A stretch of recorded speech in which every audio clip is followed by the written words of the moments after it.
Hi friends, bounce back ఛానల్కి స్వాగతం.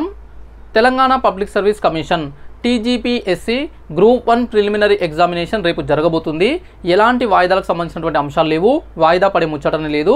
Exam రేపు ఈ టైం కల్లా, ఈ వీడియో అప్లోడ్ చేసే టైం కల్లా ఎగ్జామ్ కూడా అయిపోయి ఉంటుంది. అయితే ఈ పరీక్షకు ముందున్నటువంటి ఈ కొన్ని గంటలు మన ప్రవర్తన ఎలా ఉండాలి, మన ఆలోచన ఎలా ఉండాలి, మన ప్రిపరేషన్ ఎలా ఉండాలి, అసలు చదవాలా వద్దా, ఏం చేయాలి, ఏం చేయకూడదు, ముఖ్యంగా 5 ముఖ్యమైన అంశాలు మీ విజయానికి 5 మెట్లు. ఈ గ్రూప్ 1 ప్రిలిమినరీ ఎగ్జామినేషన్ గట్టెక్కడానికి విజయానికి 5 మెట్లు అనే ఒక కాన్సెప్ట్తోనే ఈ వీడియో చేయడం జరుగుతుంది. ఇందులో 5 ముఖ్యమైన అంశాలు ఉంటాయి. వీడియో కొంత చిన్నగానే ఉంటుంది, సో మీరు ఓపికతో మొత్తం చూడండి. అదేవిధంగా వీడియో పూర్తి చూసిన తర్వాత నచ్చితే లైక్ చేయండి, ఖచ్చితంగా షేర్ చేయండి. ఛానల్ని కొత్తగా చూస్తున్న వాళ్ళైతే సబ్స్క్రైబ్ చేసుకోండి. అయితే ఈ పరీక్షకు సంబంధించినటువంటి ఈ 5 అంశాలు చాలా ప్రధానమైనవి. వీటి వల్ల ఇన్ని రోజులు మన ప్రిపరేషన్ ఎలా ఉంది అనేది పక్కన పెడితే, ఈ అంశాల వల్ల మనము ఎక్కువ లాభం పొందడమో లేదంటే నష్టపోవడమో ఏదో ఒకటి జరుగుతుంది. కాబట్టి నేను చెప్పిన విధంగా మీరు మానసికంగా రెడీగా ఉంటే మీరు అనుకున్న దానికంటే 2-3 మార్కులు, ఇంకా కుదిరితే 5 మార్కులు ఎక్కువగానే సంపాదించే అవకాశం ఉంది. అదేంటో చూసే ప్రయత్నం చేద్దాము. So friends, group 1 preliminary examination 2024. So మన దురదృష్టం ఏంటంటే ఒకే నోటిఫికేషన్కి సంబంధించి మనం 3సారి రాయబోతున్నాము. గ్రూప్ 1 ప్రిలిమ్స్ 3.0 అని చెప్పేసి కూడా అంటున్నారు చాలామంది సోషల్ మీడియాలో. అయితే ఇప్పుడు మనము మన చేతిలో ఉన్నటువంటి ఈ కొన్ని గంటలు, అందులో ముఖ్యంగా ఈ రాత్రి మొత్తం ఉంటుంది, ఈ సాయంత్రం ఉంటుంది, రేపు పరీక్ష కంటే ముందు కొన్ని గంటలు, 2 లేదా 3 గంటల సమయం ఉంటుంది. ఈ టైంలో మనము ప్రిపరేషన్కి సంబంధించి ఏమీ చదవకూడదు. డోంట్ రీడ్ ఎనీథింగ్, చదవద్దు. అసలు చదవాల్సిన అవసరం లేదు. మనం చదివేదేదో ఇప్పటికే చదివేసినాము, లేదు అసలు చదవలేదంటే ఇన్ని రోజులు చదవండి, ఇప్పుడు చదివినా ఏమీ రాదు. ఓకే, ఆల్రెడీ మంచి ప్రిపరేషన్లో ఉంటే అది ఎనఫ్, సరిపోతుంది. అసలు ప్రిపరేషన్లోనే లేకపోతే ఈ టైంలో అసలు ప్రిపరేషన్ చేయలేము. సగం ప్రిపరేషన్ చేసి ఉంటే ఆ సగం ప్రిపరేషన్తోనే వెళ్ళి రాయండి. మీకు తెలిసినవి కరెక్ట్గా చేయండి, తెలియని వాటికి ఏదో ఒకటి ఆన్సర్ చేయండి, మార్కులు అవే వస్తాయి. కొత్తగా ఇప్పుడు చదివే ప్రయత్నం చేస్తే ఏది గుర్తుండదు. దానికి తోడు ఆల్రెడీ చదివింది కూడా కన్ఫ్యూజన్కి గురయ్యి, ఉన్నది కూడా మర్చిపోయి, మైండ్ స్టక్ అయ్యి ఎగ్జామినేషన్లో గందరగోళానికి గురయ్యే అవకాశం ఉంది. ఇది నేను మాటపూర్వకంగా చెప్పట్లేదు, అనుభవంతోన. గతంలో నేను రాసినటువంటి 50 నుంచి 60కు పైగానే, దాదాపుగా 65 రకాల ఎగ్జామ్స్ రాసిన నేను కాంపిటేటివ్ ఎగ్జామ్స్లో. ఆ అన్నిటి అనుభవంతోనే మీకు చెప్తున్నా ఇదంతా కూడా. So friends, don't read anything. Actually ఈరోజు మొత్తం కూడా చదవకుండా ఉండాల్సింది, కొంతమంది చదివినారు. ఈ కొద్ది సమయాన్ని, అంటే ఈ సాయంత్రం ఈ 4-5 గంటలు, రాత్రి 7-8 గంటలు, రేపు ఉదయము ఎగ్జామ్కు ముందున్నటువంటి ఒక 2-3 గంటలు డోంట్ రీడ్ ఎనీథింగ్, అసలు ఏమి చదవద్దు. పుస్తకాన్ని మర్చిపోండి. ఓకే, పుస్తకాన్ని మర్చిపోయి పక్కన పెట్టేసేయండి, ప్రశాంతంగా గడపండి. Okay, so friends, don't read anything. చదివింది చాలిక. ఇక దీని గురించి ఎక్కువగా కూడా చెప్పాలనుకోవడం లేదు. చదవకండి, ప్రస్తుతం ఏమి చదవకండి. కరెంట్ అఫైర్స్ కూడా చదవకండి, ఏమి చదవకండి. Stop the reading. Okay, stop the reading. ఒక 24 అవర్స్ చదవడం మానేసేయండి. రేపు ఈ టైం వరకు కూడా ఏం చదువుకోకండి. సో రేపు ఎగ్జామ్ రాసిన తర్వాత, ఈ ఎగ్జామ్ గురించి రివ్యూ చేసుకున్న తర్వాత అప్పుడు మళ్ళీ నెక్స్ట్ ఎగ్జామ్స్కి ప్రిపరేషన్ స్టార్ట్ చేయొచ్చు. ఓకే, ఇది ప్రిపరేషన్. ఇప్పుడు ఏమీ చదవకపోవడమే అసలైన ప్రిపరేషన్. అవుతుంది. Next, sleep well. So friends, ఇన్ని రోజులు మీరు ఎంత కష్టపడినా, కొంతమంది రాత్రి నిద్రపోకుండా చదివి ఉండొచ్చు, కొంతమంది పగలు చదివి ఉండొచ్చు, కొంతమంది ఎక్కువ నిద్రపోయి ఉండొచ్చు, రకరకాలుగా మీరు ఉండిండొచ్చు. అయితే ఎగ్జామ్కి ముందు రోజు నిద్ర చాలా అవసరం. నిద్ర లేకపోతే హెడేక్ అనేది వస్తుంది. నెక్స్ట్ డే అంటే ఎగ్జామ్ రోజున మనకు ఎగ్జామినేషన్ హాల్లో మైండ్ పనిచేయదు. ప్రశాంతమైన నిద్ర వెరీ ఇంపార్టెంట్. సో ఫ్రెండ్స్, కనీసం 7 నుంచి 8 గంటలు నిద్రపోవాలి. సో చదవద్దు అని చెప్పేసి చాలామంది చదవరు, కానీ మైండ్లో రకరకాల ఆలోచనలతోన నిద్రపోకుండా ఉంటారు. ముఖ్యంగా మొబైల్ని, ఈ సోషల్ మీడియాని, వాట్సాప్ గ్రూప్లని, టెలిగ్రామ్ గ్రూప్లని, యూట్యూబ్ని, రకరకాల సామాజిక మాధ్యమాలను చూస్తూ ఉంటారు. అవన్నీ అవసరం లేదు. సింపుల్గా మీరు 9 లేదా 10 గంటలకల్లా నిద్రపోవడానికి ప్రయత్నం చేయండి. ఇంకా కుదరకపోతే అట్లీస్ట్ 11 PM లోపలైనా నిద్రపోయే ప్రయత్నం చేయండి. Sleep well. నిద్ర చాలా ముఖ్యమైనది. మీకు పుష్కలంగా మైండ్కి సరిపోయినంత రెస్ట్, నిద్ర దొరికితే మీకు ఎగ్జామినేషన్లో మైండ్ అనేది రీకలెక్ట్ చేసుకుంటుంది. మీరు నేర్చుకున్న సబ్జెక్ట్ని, వాటికి ఆన్సర్స్ని, మెమొరీ అనేది పనిచేస్తుంది, యాక్టివ్గా పనిచేస్తుంది. ప్రెషర్ ఎక్కువైతే మెమొరీ సరిగా పనిచేయదు. ఓకే, సింపుల్గా చెప్పాలంటే, కొన్ని మనకు మెమొరీ కార్డ్స్ ఉంటాయి కదా. మెమొరీ కార్డ్స్, ఇప్పుడు ఒక మెమొరీ కార్డులో 64 GB అనేది ఉందనుకుందాం డేటా, మొబైల్లో అనొచ్చు, మన మొబైల్లో స్టోరేజ్ 64 GB ఉందనుకుందాం. 64కి 64 GB ఫుల్ అయిపోయింది అనుకోండి డేటా. అప్పుడు ఏమవుతుంది, మనకి మొబైల్ స్టక్ అవుతుంటుంది, స్లో అవుతుంటుంది, ఆ డేటా అనేది కొద్దిగా స్లో అవుతుంటుంది, రీకలెక్ట్ అవ్వదు.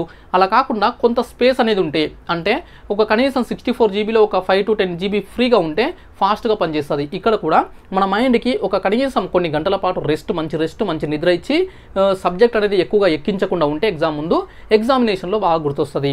కాబట్టి స్లీప్ వెల్, కనీసం 7 to 8 hours. Okay, next examination. అంటే ఎగ్జామినేషన్ రోజు మీరు సరిగా నిద్రపోతే హ్యాపీగా నిద్రలేస్తారు. నిద్రలేసిన తర్వాత రెడీ అయ్యి ఎగ్జామినేషన్కి తొందరగానే వెళ్ళే ప్రయత్నం చేయండి. 9:30 కదా, 10కి కదా, 10 వరకు వెళ్ళొచ్చులే, ఇలాంటి ఆలోచనలు వద్దు. As soon as possible reach the examination centre.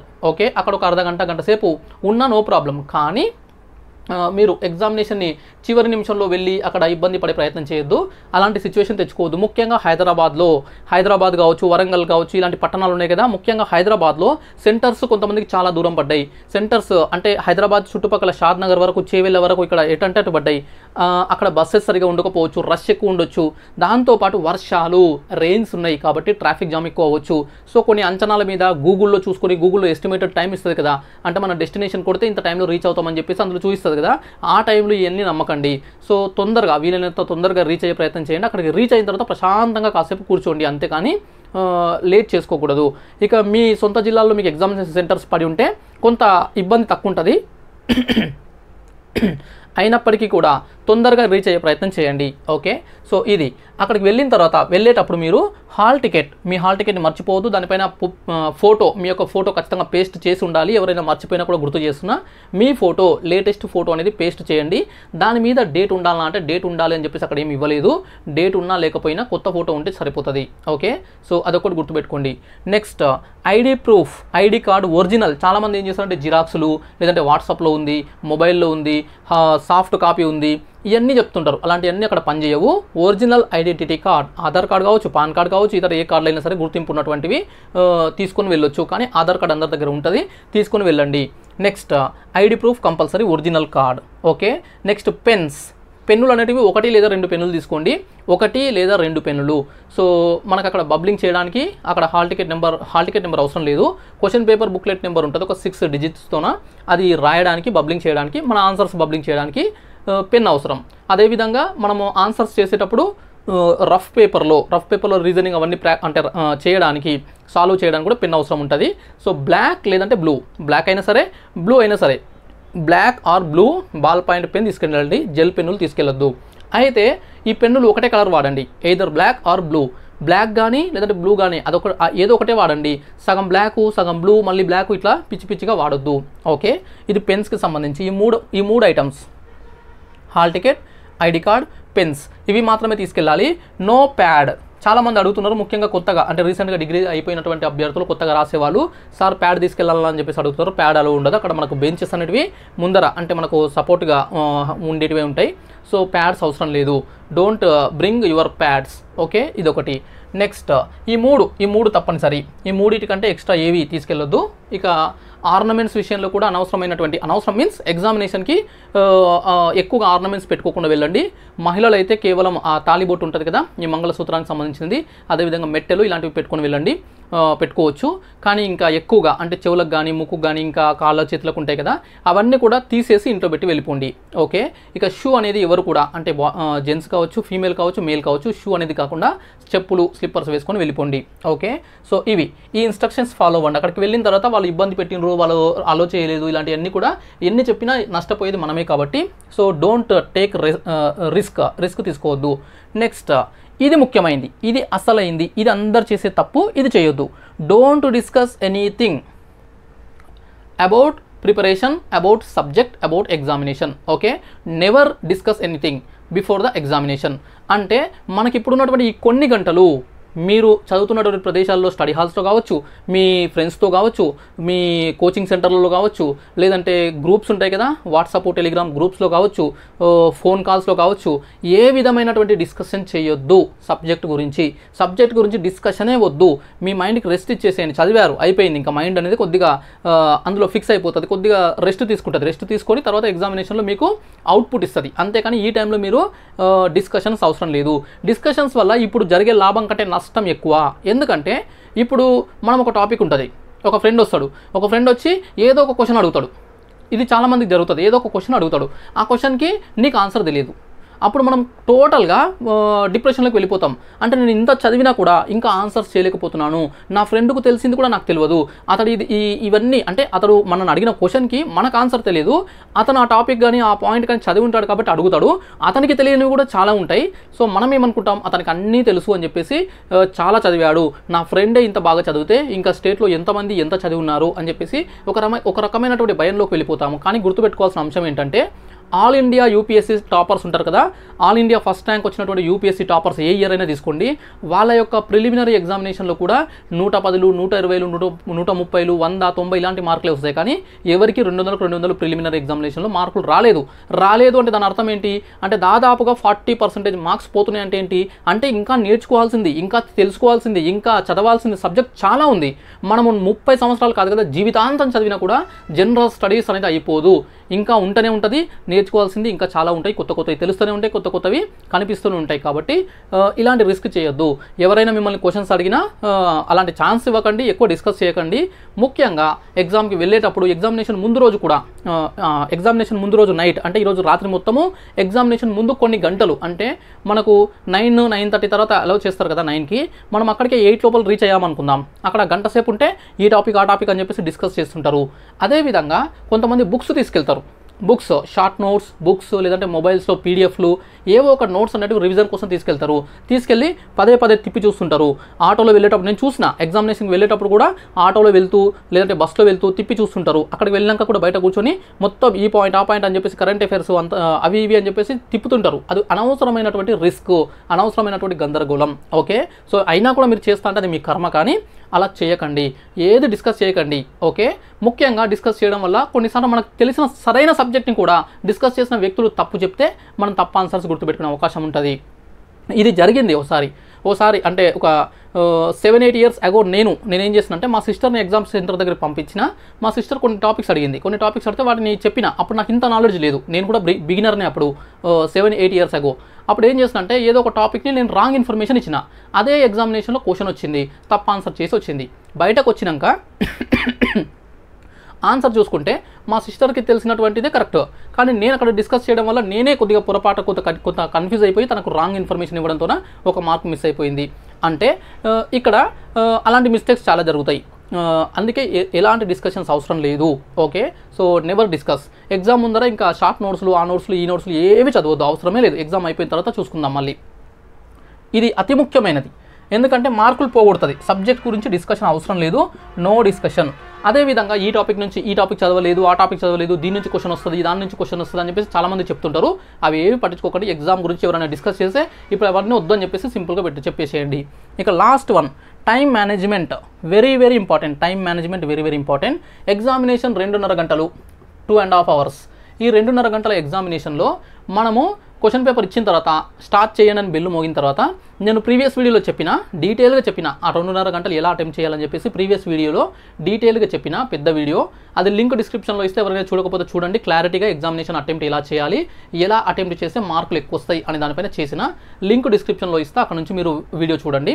చూసిన వాళ్ళైతే మళ్ళీ ఒకసారి రిమైండ్ చేస్తున్నా, మీరు క్వశ్చన్ పేపర్ని ఫస్ట్ 5 minutes ఒకసారి మొత్తం తిప్పి చూసి, క్వశ్చన్ పేపర్ లెంతీగా ఉందనుకోండి, క్వశ్చన్స్ పెద్దగా ఉన్నాయి, లెంతీగా ఉన్నాయి, పెద్ద ప్యాసేజెస్ లాగా ఉన్నాయి అనుకోండి, అప్పుడు క్వశ్చన్ 1 నుంచి లేదంటే ఒకవేళ రీజనింగ్ లాంటివి ముందు చేస్తే అవి చేసిన తర్వాత ఇక వరుసగా ప్రతి క్వశ్చన్ని కూడా వరుసగా అటెంప్ట్ చేసుకుంటూ పోండి.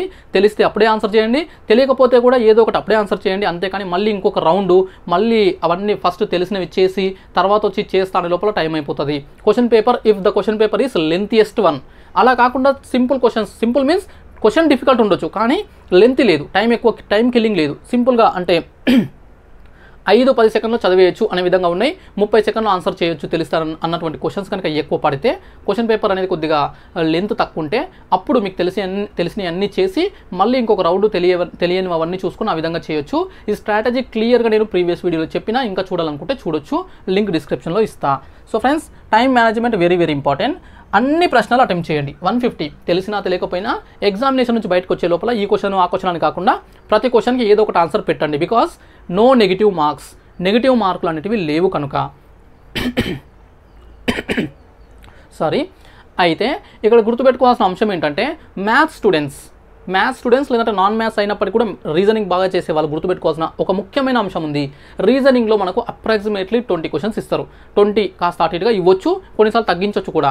ఒకవేళ 20 క్వశ్చన్స్ ఇచ్చారనుకుందాం, ఎంత పర్ఫెక్ట్గా ఉన్నటువంటి పర్సన్ అయినా ఆ 20లో 10, 15, 16, 17 చేస్తారు. 20కి 20 చేసే వాళ్ళు కూడా ఉంటారు, లేరని కాదు, రేర్గా అక్కడక్కడ. అయితే ఈ క్వశ్చన్స్ని, ఈ రీజనింగ్లో ఉన్నటువంటి ప్రాబ్లమ్స్ని మనం సాల్వ్ చేసేటప్పుడు టైం కిల్లింగ్ అవుతుంటుంది. అంటే నిదానంగా ఏదైనా రాలేదనుకో ఏం చేస్తుంటామంటే, ముఖ్యంగా మ్యాథ్స్ స్టూడెంట్స్ దాన్ని అంతు చూసే వరకు, దాని ఆన్సర్ రాబట్టే వరకు వదలరు. ఈ ప్రయత్నంలో ఒకే క్వశ్చన్ దగ్గర 5 నుంచి 10 నిమిషాలు కూడా కొన్ని సందర్భాల్లో స్పెండ్ చేసే అవకాశం ఉంటుంది. కాబట్టి క్వశ్చన్ని చూడగానే ఇది నువ్వు ప్రిపేర్ అయ్యి నువ్వు ఆన్సర్ చేయగలిగే టాపికా కాదా, ఒకవేళ చేయగలిగేదైతే వెంటనే అటెంప్ట్ చేసేసాయి. ఒకవేళ అది నీకు తెలియదు, దీని గురించి ఇంకొంత టైం ఎక్కువ తీసుకునే టాపిక్ అనుకుంటే తర్వాత చేయడానికి ప్రయత్నం చేయి, అంతేకాని so don't kill your time. 20 questions కనుక ఇస్తే ఆ 20 క్వశ్చన్స్కి 20 into 2 మినిట్స్ తీసుకుంటే 40 మినిట్స్, ఇంకొక ఎక్స్ట్రా 5 మినిట్స్ వేసుకున్న 45 మినిట్స్లో అప్రాక్సిమేట్లీ చెప్తున్నాను నేను, 45 మినిట్స్లో మీరు రీజనింగ్ లాంటివి మొత్తం కంప్లీట్గా అటెంప్ట్ చేసే ప్రయత్నం చేయండి. అలా చేస్తే 20 క్వశ్చన్స్కి 20 అటెంప్ట్ చేసినా మనకు 1-2 తప్పు పోయినా కనీసం 15-16 మార్కులైనా వస్తాయి. ఓకే.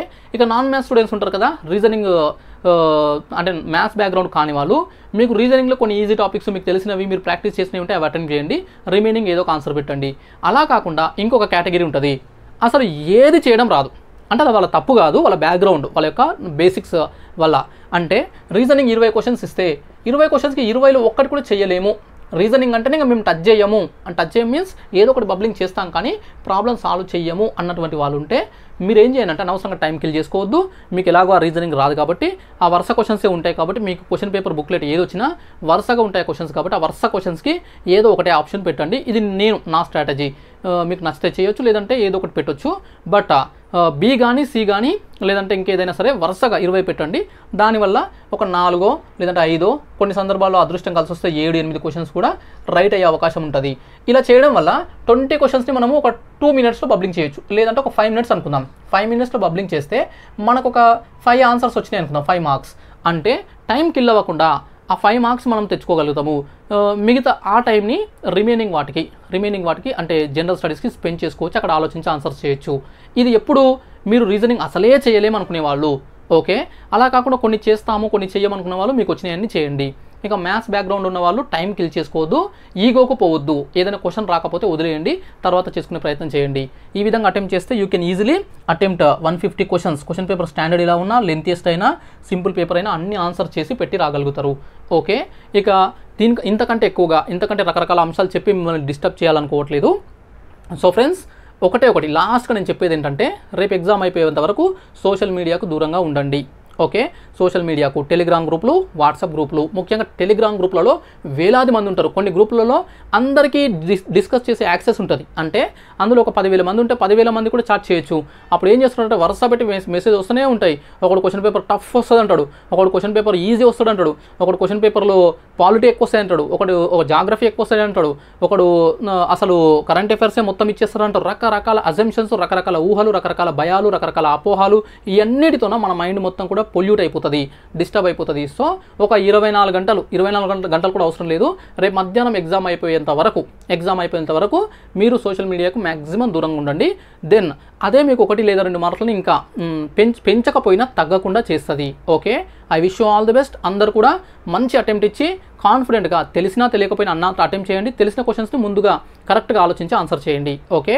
ఖచ్చితంగా మీరు మంచి మార్క్స్ తెచ్చుకుంటారు. ఖచ్చితంగా ఆ ఫిగర్ ఏదైతే ఉంటుందో అంటే 28,000 మంది దాదాపుగా మెయిన్స్కి ఎవరైతే ఉంటారో అందులో మీరందరూ ఉండాలని కోరుకుంటూ I wish you all the best. Thank you so much.